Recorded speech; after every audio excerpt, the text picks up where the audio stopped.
Hello বন্ধুরা, তোমরা কেমন আছো? আশা করি অনেক ভালো আছো। আমি অনেক ভালো আছি। আজকে রান্না করব বাঙালির প্রিয় চিকেন কষা। তো তোমরা দেখতে থাকো কিভাবে রান্নাটা করি। মাংসটা পরিষ্কার করে কেটে ধুয়ে নিলাম। টমেটো, পেঁয়াজ, আলু, আদা, রসুন কেটে ধুয়ে নিলাম। তারপর আদা রসুন মিক্সারে দিয়ে শুকনো লঙ্কা দিয়ে মশলাটা করে নিলাম। গ্যাসটা ধরিয়ে কড়াইটা বসিয়ে দিলাম। কড়াইটা গরম হয়ে গেছে, এবার তেল দিয়ে দিলাম। তারপরে একটু নাড়াচাড়া করে একটা দুটো করে সব আলু দিয়ে দিলাম। তারপরে একটু নাড়াচাড়া করে লবণ পরিমাণ মতন দিলাম, পরিমাণ মতো হলুদ দিলাম, দিয়ে তারপরে একটু নাড়াচাড়া করে তারপরে নাড়াচাড়া করে ভাজা করে নিলাম। তারপরে তো ভাজা হয়ে গেছে, লাল লাল করে ভাজা করে নিতে হবে। এবার এক এক করে তুলে নেব। আলু ভাজা তুলে নেওয়ার পর কড়াইতে আর একটু তেল দিয়ে গরম হয়ে গেলে জিরে, শুকনো লঙ্কা, দুটো তেজপাতা দিয়ে নাড়াচাড়া করে পেঁয়াজগুলো দিয়ে দেব। পেঁয়াজ দেওয়ার পর একটু নাড়াচাড়া করে লাল লাল করে ভাজা করে নেব।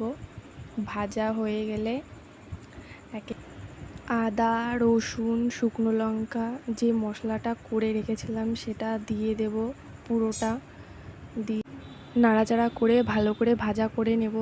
তারপরে একে একে টমেটো দিয়ে দেব, দিয়ে একটু ভালো করে নাড়াচাড়া করে ভাজা করে নেব। ধুয়ে রাখা মাংসগুলো একে একে দিয়ে দেব পুরোটা। তারপর মশলা আর মাংসটা ভালো করে মেশাবো। মেশানো হয়ে গেলে পরিমাণ মতো লবণ দিয়ে দেব। তারপরে পরিমাণ মতন হলুদ দিয়ে দেব, দিয়ে তারপর ভালো করে লবণ হলুদটা মাংসের সাথে মিশিয়ে নেব। মেশানো হয়ে গেলে তারপর বন্ধুরা এবার টক দই দিয়ে দেব, একটু বেশি করেই দেব। দিয়ে মাংসের সাথে টক দইটা ভালো করে মিশিয়ে নিয়ে একটু নাড়াচাড়া করে জল দিয়ে দেব। জল দিয়ে একটু নাড়াচাড়া করে তারপরে ঢেকে দেব। 5 মিনিট পরে ঢাকনাটা তুলে দেখছি দারুণ কালার এসছে। তো আলুগুলো সব দিয়ে দেব, দিয়ে একটু নাড়াচাড়া করে 10 মিনিটের জন্য ঢাকনাটা দিয়ে রাখবো।